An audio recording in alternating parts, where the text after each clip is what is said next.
Fala galera, estamos aqui com uma convidada muito especial, a nutricionista esportiva Daniele Melo. Tudo bem, Daniele? Tudo bem, boa noite, Fabiana. Primeiro, obrigado pelo convite, por estar me chamando aqui para falar sobre assuntos tão importantes, né? Tão necessários. Então, vamos começar aí. Conta um pouquinho da sua história, como você iniciou na carreira, o que que deu um estalo em você? Ah, vou fazer nutrição agora. Então, eu costumo dizer, ô Fabiana, que a nutrição me salvou, porque, na verdade, eu escolhi a nutrição num momento muito difícil da minha vida, né? Antes de ser nutricionista, eu fui policial militar durante 11 anos. E no momento que eu escolhi a nutrição, eu tinha saído da polícia, eu tinha tido várias perdas, né? E eu estava num momento assim muito perdida, sem horizonte, sem rumo. E aí eu tive a nutrição ali realmente como um horizonte, como uma opção de vida, né? Para eu poder ali, mudar a minha vida, sair daquele quadro que eu estava, né? De perdas e reconstituir a minha vida. E na época eu já gostava de malhar, eu já gostava de treinar, só que eu fazia tudo errado. Eu usava medicamentos sem orientação, usava hormônios sem orientação. E aí, quando eu decidi fazer a nutrição, eu tive como ali propósito de vida ajudar outras mulheres que também passavam pelo que eu passei, né, de querer emagrecer e por falta de informação acabar fazendo tudo errado. Então, hoje, o meu propósito de vida na nutrição é ajudar essas mulheres que passam pelo que eu passei também. E os pacientes que mais procuram você é do sexo masculino ou feminino? Então, a grande maioria é feminino. 95% do meu público é feminino. As mulheres procuram muito mais. Mas isso foi uma opção minha, uma escolha minha, né? Eu realmente escolhi esse nicho de emagrecimento feminino e aí os meus vídeos, todo o meu conteúdo, ele já é mesmo direcionado para esse público feminino, para que o meu propósito se cumpra, que é justamente ajudar mulheres como eu. E tem uma história muito engraçada, né? Muito interessante, minha também com a nutrição, que quando eu era adolescente, eu era bem barrigudinha. E a minha mãe, ela fez um emagrecimento. Ela perdeu 30 quilos, fez plástica na barriga, no seio. Então, assim, ela ficou muito sarada, muito gata. Ela começou a treinar. E aí, quando a gente chegava nos lugares, as pessoas faziam comparação, né? Comparavam o físico, o shape da minha mãe com o meu. No caso, a minha mãe sendo muito mais velha, tinha um corpo muito legal, e eu sendo muito mais nova, tinha ali um percentual de gordura muito alto, eu era completamente complexada. E aí as pessoas falavam assim: nossa, Fátima, como você tá linda, como seu corpo tá lindo. Poxa, mas o da sua filha, né? Poxa, sua filha não tem um corpo igual ao seu, né? Então foi a sua mãe que começou, né? Deu aquele estalo, aí Uhum. você teve aquele estalo através da sua mãe. Exatamente, ela me inspirou.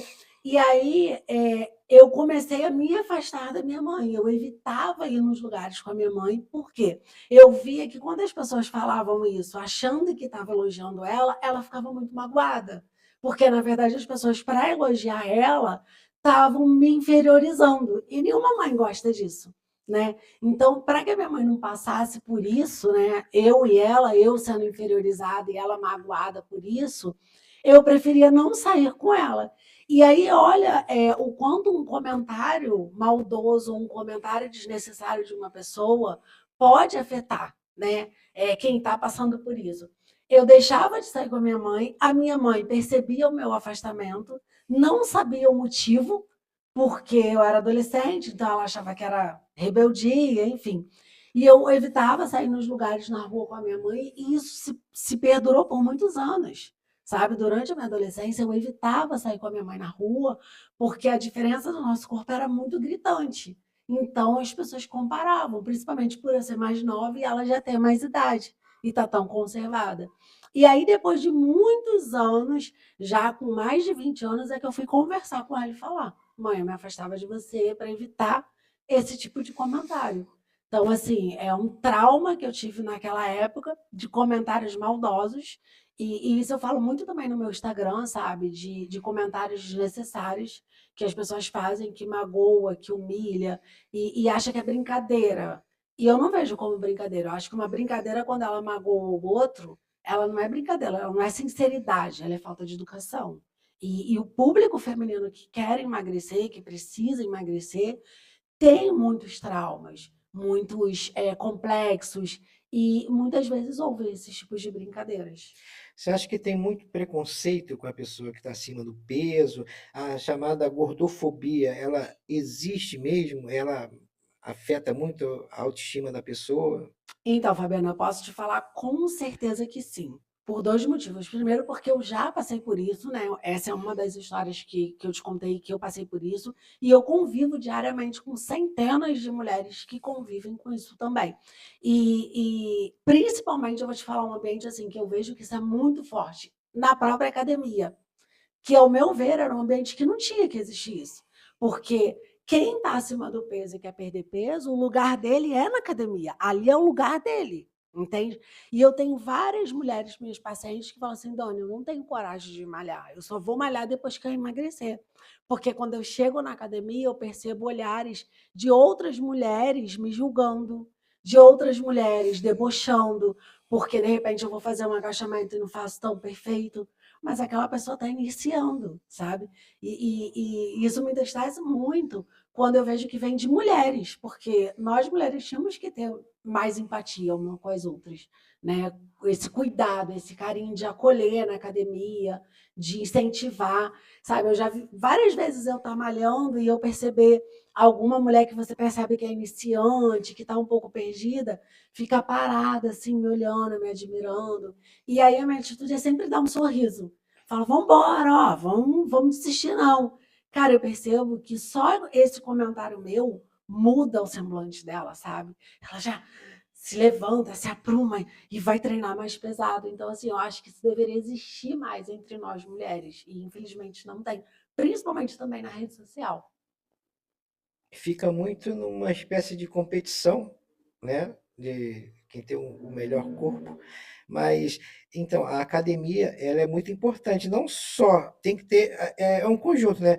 A dieta junto com a academia, né? Tem que ter os dois, porque só malhar, né? E não fechar a boca, eu acho que não adianta muito, né? Exatamente. O que que acontece? O treinar, ele é importante em todos os sentidos, para sua qualidade de vida, para o seu bem-estar, para o seu sono. A gente pode enumerar aqui centenas de benefícios de fazer atividade física. Mas quando a gente trata especificamente de emagrecimento, quando o objetivo emagrecimento está em pauta, não existe emagrecimento sem déficit calórico. Então, por mais que aquela pessoa treine muito e gaste muito, se não tem esse déficit, se não existe ali um plano alimentar personalizado, um plano alimentar com déficit calórico, é aquela pessoa que treina, treina, treina e não vê resultado. Ah, eu treino há 1 ano, há 2 anos e meu corpo não muda. É porque não entrou com a alimentação correta. É aí que entra quem? A, nutri... A nutricionista.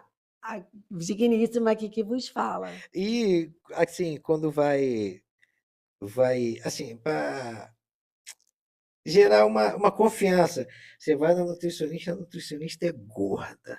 O que que você pensa? Então, me jogou na parede agora, né? Tema polêmico, mas vamos lá, eu não me eximo disso, não. Então, eu vou falar para você, Fabiana, a minha opinião como profissional, tá? E como paciente, porque eu já fui paciente também. Então, é uma opinião minha que pode não ser uma verdade absoluta, mas é a minha opinião. Na minha opinião, o profissional, ele tem que ser espelho do que ele prega. Sabe? Ele tem que mostrar que ele acredita no que ele prega, que ele acredita no que ele está falando. Então, na minha concepção, não existe eu falar para você que obesidade é doença, que você precisa emagrecer e que a minha dieta vai te emagrecer, se isso não está servindo para mim. Eu não preciso ter ali ser uma atleta de alta performance, ser uma Graciane Barbosa, mas você precisa olhar para mim e entender que a sua nutricionista se cuida, que a sua nutricionista vive o que ela está te aconselhando. Porque se o meu conselho não serve para mim, como é que ele vai convencer outras pessoas? E o que convence é o exemplo. Né? Você acabou de falar aí da minha mãe, ela me inspirou. Então, se você tem um profissional ali que está te acompanhando, cuidando da sua saúde, do seu bem-estar, e ele não te inspira, para mim isso não tem muita lógica. Entende? Então, como que eu vou te dizer que você precisa cuidar da sua saúde, que a obesidade é doença, se eu sou obesa e você percebe que eu não estou cuidando da minha saúde. Eu acho que, assim, você, quando vai num profissional, a primeira coisa que você precisa é ter credibilidade. Aquele profissional, ele precisa te passar credibilidade. Então, eu costumo dizer, isso foi muito polêmico na minha faculdade, porque eu também falava sobre isso. Eu costumo dizer o seguinte: o profissional de saúde que não quer cuidar da saúde, ele escolhe outro ramo, escolhe história, geografia, administração. Tranquilo, você não precisa cuidar do shape. Mas se você escolhe falar, pregar sobre mundo fitness, sobre saúde, sobre treino, você precisa viver isso. Essa é a minha opinião. Mas tem muita gente que diz assim: ah, é porque fulano não consegue emagrecer porque ela tem problema. Existe algum tipo de problema que impeça você de emagrecer, mesmo fazendo todo esse procedimento? Academia, nutricionista, será que tem alguma outra coisa? Tem problema de tireoide também que pode causar, né? Eu não sei, ou emagrecimento ou a pessoa engordar por causa desse problema. Né? Tem isso mesmo ou muita gente usa como desculpa? É preguiça mesmo de fazer? Então, vamos lá. Existe sim, né? São duas patologias chamadas hipotiroidismo, que é aquela que deixa o seu metabolismo mais lento, então você vai ter mais dificuldade de perder peso, e o hipertiroidismo, que acelera muito e a pessoa emagrece muito. Sim, tanto uma quanto outra influenciam, por exemplo, o hipotiroidismo, que é que a pessoa engorda. Realmente, a pessoa que tem hipotiroidismo, ela vai ter um pouco mais de dificuldade de tirar o organismo dela daquele start, daquele platô e começar a emagrecer, mas não impossibilita. Entende? Eu, por exemplo, eu tenho tiroidite de Hashimoto, que é uma doença inflamatória da tireoide, cursa com hipotireoidismo. Eu tenho as duas. E eu consegui chegar no corpo que eu queria. Então, assim, não é um fator determinante, não é um fator que vai impedir. Possivelmente, se você não estiver fazendo o tratamento correto, vai te dificultar. Mas se você procurar um bom nutricionista, um bom endocrinologista, um bom profissional de educação física e ter ali uma equipe multidisciplinar te auxiliando, você consegue ter resultado com certeza. Tem algumas também, algumas outras patologias que aí são mais extremas, por exemplo, a pessoa que está em depressão, né, uma depressão ali muito forte. Claro que essa pessoa vai ter uma dificuldade. A gente também precisa analisar ali as questões emocionais, psicológicas, que influenciam demais na questão do emagrecimento. Mas voltando, se essa pessoa é um profissional de saúde, ele tem conhecimento total de que ele precisa procurar ajuda, né, para poder também estar se cuidando. E no caso da nutricionista, ela tem como ali, tipo uma suspeita, né? Pô, a pessoa está fazendo tudo direitinho, mas ela não consegue de jeito nenhum. E, tipo assim, orientar a pessoa a procurar um outro tipo de especialista para ver por que não dá resultado, porque tá fazendo academia, tá no nutricionista. A E gente nada tem, a gente tem que acontece. culpar alguém. E Ou culpa nada o personal ou culpa acontece. o nutricionista. Mas na verdade não é culpa nenhum dos dois, tá tudo certinho, só que é um outro problema além do que a pessoa sabe que é. O profissional de nutrição, eles conseguem identificar fácil isso da pessoa? Então, ao meu ver, isso é uma obrigação do profissional de nutrição, tá? Todos os meus pacientes, no primeiro dia de consulta, eles recebem um pedido de exame muito completo. Nesse pedido de exame, eu vejo ali como que está a insulina dele, como que está as taxas hormonais de testosterona, enfim, todas as taxas hormonais, progesterona, como que está ali o funcionamento renal, o funcionamento hepático, como que está, se tem alguma deficiência nutricional, por exemplo, uma vitamina B12, uma vitamina D. Então, assim, no meu consultório, isso é obrigatório, esse rastreamento. Eu monto o plano alimentar para o paciente, mas ele já sai com um pedido de exames muito completo. E aí, quando esse exame chega até a mim, eu faço uma análise muito minuciosa e caso eu perceba ali, eu detecte que tem alguma alteração nos hormônios da tireoide ou alguma alteração de deficiência nutricional, eu vou ali encaminhar para quem é o profissional competente. No caso de deficiências nutricionais, eu, como nutricionista, já faço ali toda a suplementação necessária. Agora, se for, por exemplo, uma suspeita de esteatose hepática, aí que é gordura no fígado, eu tenho que encaminhar para um clínico solicitar uma ultrassonografia do fígado, porque o nutricionista não solicita exames de imagem. Se for, por exemplo, alguma alteração hormonal, como você citou, na tireoide, aí eu encaminho para o endócrino e eu já coloco no meu encaminhamento para o endócrino aquela suspeita. O nutricionista ele não fecha diagnóstico, mas ele pode levantar uma suspeita de alguma patologia e encaminhar para o profissional daquela área. Entendi. E, assim, alguma coisa, o que que você, eh, além da academia, além da nutricionista, né, seguir toda aquele passo a passo que a profissional passa, o que mais consegue colocar ali para dar No pacote. no pacote? Tipo, jejum, tem uma canetinha agora aí, né? Tem Monjaro, isso? É Tem isso Monjaro. aí. E Tá qual famosa. é a outra? Tem uma outra. Ozempic. Ozempic, né? Essa Monjaro veio depois, é isso? Isso, o Ozempic veio primeiro. Então, é válido também? Então, está sendo bem falado, é um tema muito polêmico, mas eu vou te dar a minha opinião, tá?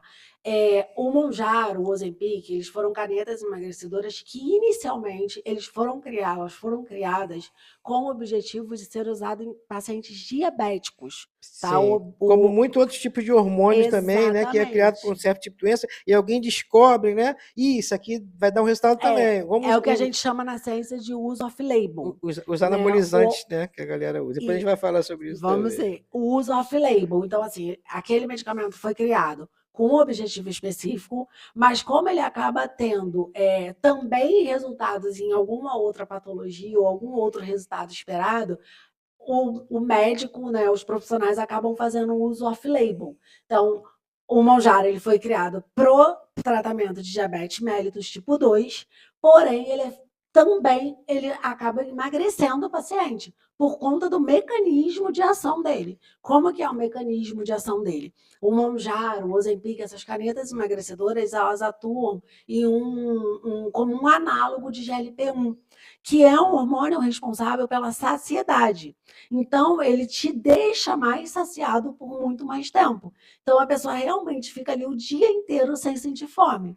E ele vai ali manipulando a sua insulina e a sua glicose de forma que elas ficam ali equilibradas e você não tem aquelas picos de compulsão e de fome durante o dia. Então, a pessoa consegue ficar ali muitas horas sem comer. No final do dia, vai ingerir uma quantidade de caloria muito baixa, vai ter aquele déficit calórico que eu te falei e vai conseguir emagrecer. E aí, o que, que eu oriento? Primeiro, que esse uso seja feito sempre com orientação de um profissional, tá? Quando esse uso ele é feito com orientação do profissional, o profissional ele vai ali manipular a dosagem correta, ele vai acompanhar como que está sendo a reação, os efeitos colaterais, porque essas canetas têm efeitos colaterais fortes, tá? Tem pessoas que sentem muito enjoo, muita náusea, vômito. Então, não é uma coisa tão simples como as pessoas pintam. Mas tem muita gente que compra e usa indiscriminadamente, né? Sem acompanhamento médico, aí acaba dando um efeito contrário, ou essas contraindicações que acontecem, né? Ah, não presta. Ah, nunca tá usando errado, né? Em vez de fazer o acompanhamento certinho, porque tem gente que acha que não preciso de academia e não preciso de nutricionista. Eu vou comprar essa caneta e vou emagrecer. É o milagre, né? A É o, venda do é o milagre. milagre, né? É o E milagre. não é assim.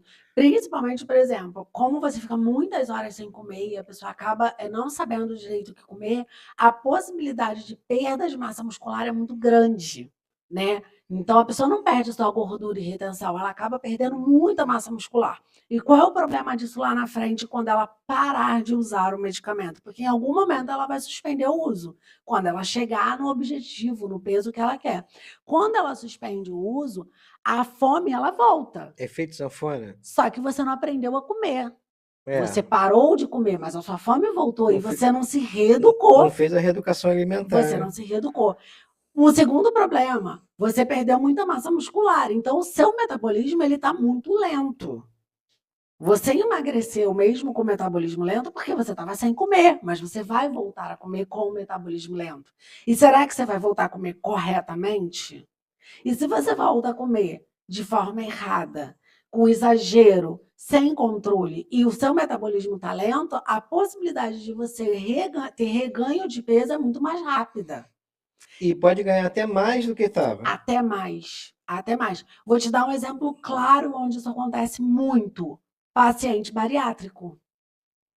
Quantos pacientes bariátricos você conhece que 2, 3 anos depois começou a Eu reganhar o peso? conheço, eu conheço, eu conheço. Isso é muito comum, entende? Porque aquele paciente ele não mudou os hábitos de vida. Ele simplesmente diminuiu o estômago e não conseguia comer. A partir do momento que ele conseguiu voltar a comer a quantidade que ele comia antes, os hábitos dele voltaram a ser os mesmos de antes. Então, ele não mudou a mente dele. A gente costuma usar um termo que é assim: ele ficou uma pessoa magra com uma mente de uma pessoa obesa. Ele só era um corpo magro. Mal comparando, a gente pode fazer essa interrelação com o paciente que usa Mounjaro ou que usa Ozempic e não tem um acompanhamento nutricional e psicológico, tá? Junto. Porque a pessoa, quando ela reganha o peso, o estrago no psicológico ainda é muito maior. Porque você imagina, uma pessoa que foi obesa há muitos anos, de repente ela usa uma caneta ou ela faz uma bariátrica e ela se vê muito magra. E aí ela chega no objetivo dela. E daqui a 2 anos ela volta a se ver obesa de novo. A sensação que ela tem de incompetência, de incapacidade, né, de achar que foi falta de vergonha na cara, que ela não merecia ser magra. Então, como que você trabalha o psicológico desse paciente depois desse reganho? É muito pior, né? Vamos num outro assunto aqui, que esse assunto vai puxar um outro. Vamos lá. Vamos lá, vamos falar de hormônios. Vamos falar de hormônios. Eu gosto de Hormônios. falar de hormônios. Aí o hormônio, ele está ligado, eu não sei se é mito ou não, ao uso de bebida alcoólica. Tipo, a pessoa está usando hormônio, né? Independente do que seja. Eu acho que independente do hormônio que seja, né? Seria a mesma consequência. Ah, estou tomando uma, mas final de semana eu posso dar uma bebidinha. Aí essa bebidinha da pessoa é uma caixa de cerveja, que a cerveja já diz que ela já, né, te dá aquela, já aquela inchada, atrapalha em tudo, né? Atrapalha na dieta que você está fazendo, atrapalha no medicamento que você está usando. E aí, prejudica ou não prejudica? Ou tem uma dose certa para você, uma dose aceitável para você beber, ou é indicado você não beber? Então, quando está fazendo uso de hormônio, tá? Na minha concepção, o indicado é não beber. Por quê? Além de você provavelmente cortar o efeito da grande maioria dos hormônios, o efeito ele é cortado com o uso de com ingestão de bebida alcoólica, você ainda vai ter ali uma sobrecarga hepática, né? Você vai sobrecarregar o seu fígado 2 vezes, tanto com o hormônio quanto com a bebida alcoólica. E aí, como que você desintoxica esse organismo? Entende? Outra, se você está usando um hormônio, provavelmente você está usando um hormônio para baixar o seu percentual de gordura. E aí você ingere bebida alcoólica no final de semana que tem uma densidade calórica muito alta. O que é isso? Por exemplo, você tem 1 grama de proteína tem 4 calorias. 1 grama de carboidrato tem 4 calorias. 1 grama de álcool tem 7 calorias, quase o dobro. Só que se você pensa em comer 100 gramas de proteína, você vai comer ali um frango, você vai mastigar, aquilo vai te encher, vai te saciar. Você não vai comer 10 frangos, mas você vai beber 10 cervejas, porque é líquido. E a quantidade de calorias é praticamente o A forma dobro. fala assim, não, eu estou bebendo que é diurético, é diurético. Não é diurético. Piora a qualidade do seu sono, sobrecarrega o seu fígado, altera os seus hormônios, principalmente um hormônio chamado cortisol, que é um hormônio de estresse que causa retenção. Então, assim, essa fala, né, essa saída pela tangente de que é diurético, não funciona. E outra, o álcool ele induz ao catabolismo. O que é o catabolismo? A perda de massa muscular. Então, vai totalmente contra o objetivo que você tem ao usar o hormônio, entende? Então, são coisas assim, bem contraditórias. A pessoa quer perder gordura e ganhar massa muscular e fazer uso de álcool no final de semana, né? Eu li uma vez, se eu não me engano, que a cada copo de bebida que você tomar, cada copo de cerveja, você tem que beber 2 copos de água. Eu sempre aconselho isso aos pacientes, assim, os pacientes que vai ter algum evento, que eu sou muito contra a proibição, Fabiano. Eu acho que a proibição, principalmente na nutrição, não é uma filosofia minha. Eu acho que a nutrição é equilíbrio. E a pessoa que gosta de beber, que socializa bebendo, é muito difícil a pessoa parar de beber a vida inteira. nem tem essa necessidade. Mas eu sempre pergunto assim: será que tem a necessidade de você beber a quantidade que você está bebendo? Muito grande?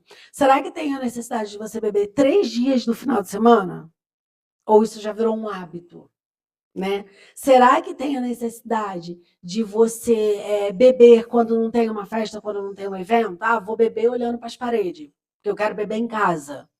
É um hábito. Vou beber porque eu estou estressado, porque eu trabalhei demais, porque eu briguei com a minha mulher. Então, as pessoas acabam criando ali uma justificativa para elas mesmas de por que ela tem que beber, entende? Então, assim, na minha concepção, quando o paciente fala, não, Dani, eu tenho um evento e tal, eu vou beber. Eu sempre dou esse conselho, de sempre alternando com água, que ameniza um pouco o impacto da desidratação do álcool, entendeu?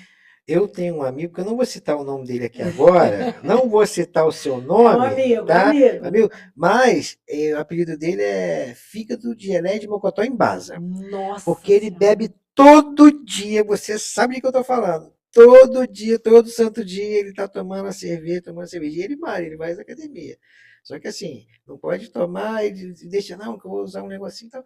Mas nunca toma porque ele não quer deixar de beber, não quer parar de beber. Eu falei assim, então você tem que parar, então você nunca vai usar, porque você não para de beber. Tem que fazer essa escolha aí, tem que decidir qual lado que ele quer jogar. Tem que Né? decidir. Se é no lado do hormônio ou no lado da bebida alcoólica. Galera, não esquecem, se inscreva no canal, ativa o sininho e compartilha. Maria, eu tô precisando de seguidor aqui, pô. Vambora. Vamos embora seguir. Nas outras redes também, tem lá tudo lá no YouTube lá. Vou botar lá no Instagram também para os meus seguidores seguirem lá, se inscreverem no canal. Então, o seu público maior é feminino, mas vai masculino também procurar? Sim. O que acontece? Eu trabalhei um bom tempo fazendo preparação de atletas de luta, tá? Eu gosto muito de trabalhar com atletas de luta porque são atletas muito disciplinados. Então, quando tem a disciplina, o resultado aparece muito rápido. Então, eu ainda tenho alguns pacientes. Hoje mesmo eu atendi um atleta de luta que vai lutar semana que vem. Então, ele já está fazendo ali o corte de peso, a fase de desidratação, que é algo assim bem minucioso, mas eu tenho alguns pacientes masculinos, sim. Às vezes vem com a esposa, né? Às vezes ele fecha o casal de entrar naquele objetivo junto, que é uma coisa que dá muito certo, tá, Fabiano? Quando o casal se compromete junto, né? Um incentiva o outro, um não tenta boicotar a dieta do outro, sabe? Igual meu marido. Eu sei, sabe como é que é? Igual meu marido que tá ali sentado. Eu sei como é que é esse negócio Que de compra os boicote. biscoitos de Tu chocolate. tá naquela, já passei por isso, tu tá naquela dieta, né, que pra gente, que é homem, é muito difícil fazer dieta, muito difícil. Primeiro, né, porque, tipo assim, a gente trabalha na rua, né, no meu caso, eu trabalho na rua, então é difícil preparar marmitinha e tal, mas é complicado, é complicado. Para a mulher eu já acho um pouco mais fácil, né? Mesmo que ela trabalhe fora, ela tem aquele cuidado, leva a marmitinha dela lá. Então, assim, eu costumo dizer para as mulheres que quando elas conseguem convencer o marido de entrar nesse projeto juntos, nossa, o resultado é. E aí é engraçado que quando chega na consulta, um cagueta o outro, sabe? Quem deu mole, quem saiu. Então, assim, meio que fica um fiscalizando o outro, um ajudando o outro. Então, assim, quando consegue que o casal entre nesse objetivo juntos, os resultados são muito mais rápidos, sabe? Se torna muito mais fácil, muito mais leve, né? Muito mais prazeroso. Isso que eu ia falar, se torna até prazeroso, né? Deixa eu fazer uma perguntinha, eu tenho uma dúvida. Quando eu comecei a fumar, eu fumava desde comecei novo, né? Desde 14 para 15 anos. Então, na época, quando eu cheguei nos meus 21, eu parei de fumar, foi quando meu primeiro filho nasceu. Eu parei de fumar. E eu não parei devagar. Eu joguei umas fora e foi de uma vez. Na primeira semana é uma coisa horrível. Você fica estressado, né? E dá aquela vontade de comer toda hora você tem que estar mastigando. Até nos 15 dias, um mês, mas aí já vai diminuindo um pouquinho. Qual é a relação que tem, no caso, na ganho de peso? Porque quando eu parei, eu pesava 78 quilos. Eu cheguei a 100. Nossa. Eu cheguei a 100 em menos de um ano, né? Porque eu acredito que seja pela falta da nicotina. Qual é a relação que tem entre esses dois, nesse Então, isso caso? é muito comentado, né? Ah, Dani, eu vou parar de fumar, eu vou engordar, ou parei de fumar e engordei. Isso realmente acontece, tá? É um fato, não é impressão, não foi por outros motivos. Provavelmente, eu acredito que tenha sido por você parar de fumar. E aí tem dois motivos que a gente consegue conectar essa questão do ganho de peso com parar de fumar. O primeiro é o gatilho mental. Por quê? Quando a pessoa fuma, normalmente ela tem aquele momento ali de fumar como um momento de relaxar, de prazer. Então, estou estressado, vou Depois do almoço, filmar. barriguinha cheia, vou fumar um Você cigarrinho. já tem aquele ritual dos horários. Ah, tomei um café de manhã, fumei. Me estressei com a minha mulher, fumei. Tô tomando uma cervejinha Estou tomando uma cervejinha, fumei. Então e você já. quando bebe, quando tá bebendo, parece que você fuma mais ainda, né? Aquela vontade de Exatamente, fumar porque você já mais. tem aqueles rituais dos momentos que você já sabe, que teu corpo já espera, tua mente já Acorda, a está primeira coisa que preparada. faz é acender um cigarro. Acende um E cigarro, aí, se acordou você assim. não tem aqueles momentos específicos de relaxamento, você se sente mais estressado. Se eu me sinto mais estressado, eu preciso de outra coisa que me relaxe. E aí a comida entra na maioria das vezes. Porque a comida ela dá aquela sensação de prazer, de relaxamento, Dá de uma calmaria, saciedade, né? principalmente o doce, né? É. Principalmente o doce. Então, você vê a situação do bariátrico. Tem muitos bariátricos que nunca beberam na vida. E quando eles fazem a cirurgia bariátrica, eles se tornam alcoólatras. Existem vários estudos científicos provando isso. Porque, como eles pararam de descontar as emoções na comida, eles passam a descontar no álcool, porque eles não conseguem comer, mas eles conseguem beber. Entende? E aí, a pessoa, quando para de fumar, ela deixa de descontar essas emoções no cigarro e ela passa a descontar mais as emoções na comida. Então, naquele momento que eu iria fumar, eu vou procurar alguma coisa para mastigar, que vai me acalmar. O teu subconsciente já funciona dessa forma. E o segundo motivo, ele é realmente um motivo fisiológico. Por quê? Quando a pessoa fuma durante muitos anos, por exemplo, que foi o seu caso, com o passar do tempo, a nicotina, ela entope a sua papila gustativa. Então, a sua sensibilidade ao sabor, ela fica muito menor. Quando você para de fumar, em bem pouco tempo, a sua papila gustativa, ela desentope, né? Vamos usar esse termo. Quando ela desentope, você acaba sentindo mais o sabor da comida. O teu paladar ele fica mais apurado. Então, é como se as comidas ficassem mais gostosas, porque você tem mais ali a sensação do doce, do salgado, do ácido. E aí, como tá mais gostoso comer, o que fica mais gostoso te acalma mais. E aí você acaba juntando as duas coisas. Então eu sinto mais o sabor, a comida está mais gostosa, isso me acalma mais e é o que eu posso usar para me relaxar no lugar do cigarro. E quando o paciente chega no seu consultório e expõe esse caso para você, que está com medo de parar, pensando em parar de fumar, querendo fazer, né? Fazer Uhum. a dieta, os exercícios físicos, mas também quer parar de fumar, mas tem medo porque dizem, né, que é Que vai verdade que engordar. vai engordar. O que você. Então, sua pergunta é muito legal mesmo, porque eu acredito que várias pessoas que estiverem assistindo a gente estão nesse impasse hoje. Né? Poxa, eu quero fumar, eu quero parar de fumar, mas eu quero cuidar da minha saúde. Mas aí, justo agora que eu quero cuidar da minha saúde, eu vou engordar. Qual é o meu conselho? Para os meus pacientes em consultório. Quando eles me fazem essa pergunta, eu falo o seguinte: a hora é agora. Porque é muito mais fácil você parar de fumar e ter o risco de engordar agora, que eu estou cuidando da tua alimentação e eu posso te orientar, eu posso te ajudar, eu posso contornar esse efeito colateral do parar de fumar junto com você, do que se você passar por esse processo sozinho. Entende? Você vai conseguir é, indicar as coisas, né? A dieta, alguma coisa que vai saciar aquela vontade do cigarro que não vai prejudicar a pessoa de engordar, né? Só um profissional mesmo para poder Justamente. fazer Até isso. porque, por exemplo, eu vou perguntar para ele exatamente o que você falou. Quais os momentos que você fumava? Ah, eu fumava no café da manhã, eu fumava no almoço. Então, nesses momentos, eu já tento colocar alimentos que ele goste, mas que tenham um valor calórico menor. Então, ele vai ter aquela sensação de relaxamento com a comida, mas dentro de um planejamento calculado, com estratégia e personalizado para ele, entende? Para os momentos que eu sei, né, que ele vai ter essa compulsão mais forte, que eram os momentos que ele fumava. Então, Dani, me fala sobre o jejum intermitente. Então, muitas polêmicas, né, com o jejum intermitente. O que que acontece?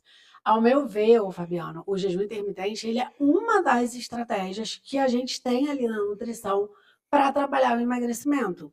É uma delas, como a gente tem a cetogênica, a gente tem a low carb, a gente tem déficit calórico, enfim, a gente tem diversas estratégias. E na internet a gente vê blogueiros, pessoas que não são profissionais pregando como se o jejum intermitente fosse a única ou o grande milagre para o emagrecimento. E isso a gente precisa tomar muito cuidado. Por quê? Pensa comigo, por exemplo, você pega ali uma mulher para tratar dela, ela está com obesidade, está com compulsão alimentar, belisca o dia inteiro, está compulsiva por doce. E você fala para aquela mulher que ela vai ter que ficar 16 horas em jejum. Você acha que quando ela voltar a comer, as 8 horas que ela tem de janela de alimentação, ela vai conseguir comer de forma saudável em pouca quantidade? Acho que ela vai comer demais, né? Se falar que a mesa é de comer, ela come a mesa. Se parede é de comer, ela come a parede. Porque ela vai estar mais compulsiva ainda. Então, assim, eu não acho o jejum intermitente uma estratégia interessante no início do processo de emagrecimento. Eu acho que é muito difícil para paciente conseguir. E eu acho que a nutrição, o emagrecimento, ele não tem que ser sofrido. Ele tem que ser prazeroso. A pessoa está se cuidando. Agora, se você pegar, por exemplo, uma mulher que já emagreceu 20 quilos e ela precisa perder ali mais 5 e ela tá com aquela dificuldade, o corpo entrou no platô, tá resistindo, aí sim é uma estratégia interessante para a gente tirar da manga. Porque essa mulher já emagreceu, ela está motivada, ela já viu resultados, ela já se reeducou, ela já controla a compulsão alimentar, entende? Ela já melhorou a qualidade de sono, então, diversos fatores ali que vai fazer com que, de repente, ela fazer ali 1 mês de jejum intermitente para dar aquele choque no organismo para tirar do platô, seja uma estratégia interessante, entende? Mas no início do processo de emagrecimento, ao meu ver, não é uma escolha muito legal. Quando a pessoa está acima do peso, né, qual é o fator determinante para ela ter aquele estalo e falar, pô, eu tenho que mudar, né? Porque a gente vê muitas pessoas aí, até a gente famosa mesmo, no caso da Gil Todinho, que ela era gordinha, né? Ela se sentia bem daquele jeito, mas teve uma hora que ela, pô, não, eu vou emagrecer. O caso da Thaís Carla também, que ela fez bariátrica também, né? Ela não tem, não sei como ela está agora, mas ela também fez, né? Porque ela era bem maior, bem mais pesada, que podia até causar algum tipo de doença nela, né? O que que você acha que levou elas ter esse estalo e mudar De de opinião, né? isso? Então, o que que acontece? A princípio, assim, primeiro que eu acho muito louvável, tá? Eu admiro muito a pessoa que muda, que se permite mudar de opinião, né? Que não leva aquela opinião para a vida inteira como uma verdade absoluta. E a mudança delas, com certeza, está influenciando muitas mulheres para um ponto positivo, que é se cuidar. O que, de repente, elas não conseguiam separar é que quando a gente profissional fala delas cuidarem de saúde, da saúde, não é gordofobia. A gordofobia, sim, é um preconceito, a gente sabe que existe em academias. Por exemplo, como eu te falei, muitas mulheres não gostam, não querem, têm pavor de ir para academia porque estão obesas e vão ser ridicularizadas. Entende? Vão sofrer ali deboche.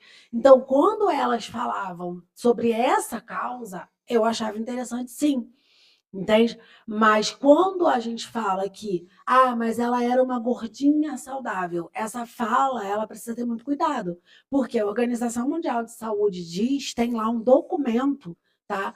Que a obesidade é uma doença crônica, que precisa ser tratada por uma equipe multidisciplinar. Então, se a Organização Mundial de Saúde diz que a obesidade é uma doença, eu não posso dizer que um obeso é saudável. Um obeso ele é doente, porque a obesidade por si já é uma doença. Mas os meus exames estão todos ok, estão saudáveis, eu sou um gordinho saudável. Os seus exames eles estão ok hoje. Você não pode garantir isso amanhã. O André Marques, por exemplo, ele falava que era um gordinho saudável, mostrava os exames todos ok. E de um dia para o outro ele acordou com uma obesidade, uma diabetes tipo 2 crônica. Ele foi lá e fez uma bariátrica, entende? E aí, quando a gente fala, por exemplo, da Jojo, a Thaís Carla, ela já perdeu mais de 50 quilos, né? Ela mostra hoje em dia um hábito de vida saudável, vai para academia todo dia. Então, assim, ela levantava uma bandeira de que as pessoas falarem que ela tinha que baixar o peso era um preconceito, não era. Era para o bem-estar, para a saúde dela. Tanto que, se você olhar no Instagram dela, muitas pessoas colocam assim para ela: era sobre isso que a gente te falava. Era isso que você não entendia, que você precisava cuidar da sua saúde, não por uma questão estética, mas por uma questão de saúde. E a questão estética, ela influencia na saúde mental também daquele paciente. Principalmente mulher, gente. Mulher se olha no espelho, mulher coloca biquíni. Então, isso também influencia na saúde mental. E aí, a pergunta que você fez de virar a chave, ô Fabiano, isso é muito individual. Por exemplo, eu tive pacientes, mulheres, que falaram para mim que viraram a chave a partir de uma fala do marido, que magoou. É, você vai sentar nessa cadeira, essa cadeira vai cair com você, na frente de outras pessoas. Eu tive uma paciente que ela foi para um passeio que tinha que passar, acho que é tirolesa, que passa naquelas no alto. E aí precisava se pesar. E se tivesse mais de 100 quilos, não podia passar. E ela tinha mais de 100 quilos e foi barrada ali na frente de todo mundo. Passou por esse constrangimento, entende? Então, assim, cada pessoa vai ter algo ali. Eu não sei te dizer especificamente da Jojo e da Thaís Carla, qual foi o gatilho ou qual foi a chave delas, mas isso pode vir de várias formas, né? Ou de repente que está num leito, tá se sentir cansada até para amarrar um cadastro. Eu já tive um paciente que ele falou assim para mim: Dani, eu preciso emagrecer porque um paciente homem, porque eu tenho um filho de 2 anos e eu não consigo correr com meu filho. Meu filho quer brincar e eu não consigo.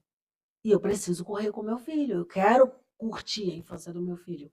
E eu não tenho mais disposição, corpo, eu não consigo mais. Então, assim, era algo que estava incomodando ele a ponto dele ir lá e se desafiar para mudar, entendeu?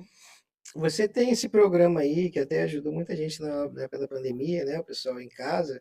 Mas você tem, eu vi um anúncio, né? Você anunciando uma formulazinha lá. Fala pra gente aí. Então, o que que acontece? A gente tem esse projeto, eu tenho esse projeto do desafio do queima total de gordura, né, que é o QTG. E aí, como que foi a criação do QTG? Foi uma coisa assim, muito, acho que eu digo que muito de Deus, né? Um personal trainer que era meu amigo chegou para mim e falou assim: Dani, tá a fim de ganhar dinheiro? Falei, ó, Quem não quem quer, não? né? Quem não quer? Vamos lá, o que que tem que fazer? Né? Se não for para roubar, a gente quer. Ele falou, cara, eu tenho muitas pacientes, muitas alunas, né, que têm vergonha de vir para academia, porque é gordinha e se sente mal, se sente desconfortável. Eu tenho pacientes que têm filho e não tem ali uma rede de apoio, não tem com quem deixar o filho pequeno para poder vir para academia. Pacientes que o marido tem ciúme, não deixa ir para academia. Vamos criar um grupo no WhatsApp fechado e você ajuda essas mulheres com a dieta e eu boto uns vídeos de treinos para elas fazerem em casa, já que elas não vêm para academia. Falei, vamos criar isso aí, então, vamos ganhar esse dinheiro. Abrimos as inscrições numa segunda-feira, Fabiana. E a nossa meta era abrir o grupo, iniciar numa outra segunda. Só que a gente tinha lá na China o coronavírus. Até então ele estava lá, bem longe da gente. Nessa uma semana de inscrição do QTG, quando chegou no domingo, o dia anterior da gente iniciar o projeto, a abertura do Fantástico foi o fechamento de todos os estabelecimentos, o lockdown. Então, a partir daquele momento, ninguém teria mais academia. Todo mundo, a única forma das pessoas treinarem seria treinando em casa, não tinha outra opção. Então, o nosso grupo passou a ser uma solução para o problema de todas as pessoas que faziam academia e não iam poder fazer mais. Conclusão, eu estendi a inscrição. A gente tinha no domingo anterior 20 inscritos, com uma semana a gente tinha 150. E eu te digo que esse projeto durante a pandemia foi o que me sustentou. porque a gente foi abrindo uma edição atrás da outra, demos entrevista para o programa do Tino Júnior na Record, 2 vezes ao vivo, como os profissionais que conseguiram ali uma solução para as pessoas continuarem se cuidando em casa. E aí agora, né, a gente tem aí mais de centenas de mulheres que já emagreceram com QTG. Eu e a minha equipe, a gente transformou esse projeto em uma plataforma de emagrecimento, onde as mulheres vão ter acesso ali a psicóloga, personal trainer, aos meus planos alimentares e ao meu suporte integral dentro de um grupo fechado no WhatsApp durante todo o mês. Então, elas vão poder fazer uma assinatura e ter isso ali por um preço bem mais acessível do que um acompanhamento personalizado. Então, a gente vai conseguir atingir aí muito mais mulheres para estarem se cuidando, para estar transformando vida, que é o meu propósito, e por um preço bem acessível. Então, é algo que, assim, eu tenho certeza que vai transformar realmente essa questão do emagrecimento. E o Impacta Fit, né, o emagrecedor que você falou, ele é um emagrecedor 100% natural. Então, eu sempre prescrevi muitos fitoterápicos naturais para as minhas pacientes e sempre deu muito certo, elas sempre viram um resultado muito bom. Então, eu parei e pensei, cara, por que não as mulheres que não são as minhas pacientes também poderem ter acesso a algo que vai ali auxiliar, né? Vai diminuir a fome de forma natural, com fibras, algo seguro, criado por um profissional, ao invés de ficar comprando aí esses produtos da internet que a gente sabe que tem um monte de efeito colateral, que não tem acompanhamento nenhum. Então, o Impacta Fit também está disponível na internet, lá no meu Instagram. E o QTG, a gente está com um grupo já de espera, já é o 4º grupo de espera, que a gente está com o grupo aí aberto para as inscrições. Já entra no Impacta Fit e já Já faz o adquire, combo, isso já faz o aí. combo, já Já adquire assina logo. o QTG tomando Impacta Fit. Isso. Entra no QTG e já adquire já o Impacta Fit para poder. Como você disse agora, não tem desculpa, né? Não tem Não tem. desculpa. Tá vendo a entrevista aí, o podcast aqui, não tem para onde correr. Aí aproveita agora, olha para aquela câmera ali, ó, e manda suas redes sociais, tudo aí para o Ah, pessoal vamos te fazer o achar. merchan, né? Eu vou colocar aqui no vídeo, mas já pede pro pessoal ali já. Então, vamos lá, galera. Quem quiser acompanhar mais do meu trabalho, quem quiser ter acesso aí à plataforma, ao QTG, ao grupo de espera, o meu Instagram é @NutriDaniMelo, Melo com 2 L's, tá? @NutriDaniMelo. Lá você vai encontrar o link na bio para ter acesso a todos esses serviços que eu falei aqui. E o meu Facebook é Dani Melo, nutricionista Dani Melo, então também é bem fácil de achar. Bom, galera, conversei aqui com a nutricionista esportiva Daniela Mello e espero que vocês tenham gostado. Eu vou deixar as redes sociais dela aqui, né, para todo mundo clicar lá, seguir, entrar no programa, que é muito importante a gente cuidar da saúde, entendeu? Sempre com o acompanhamento de um profissional, tá aqui, um excelente profissional aqui junto com a gente. E não se esqueça de se inscrever no canal, curtir, ativar o sininho e comenta lá. Diz aí o que você achou, entendeu? E até a próxima. Dani, se despede aí da galera aí. Galera, obrigada aí por quem, né, ficou aqui com a gente, deu o seu tempo aqui, deu essa atenção pra gente. Então, espero que o que eu tenha falado aqui tenha agregado aí, tenha virado essa chave, né, para você poder se cuidar da sua saúde. Quero agradecer também ao Fabiano pelo convite. Muito obrigada e parabéns pela sua iniciativa, né, de trazer esse tema aqui no podcast. É um tema muito necessário, muito atual, que as pessoas precisam realmente virar essa chave. Então, te agradeço bastante. Agora você olha para lá, eu vou olhar para lá e a gente vai falar junto o nome do programa. Vamos lá. Do Do jeito jeito que que é. é. Valeu, galera. Até a próxima.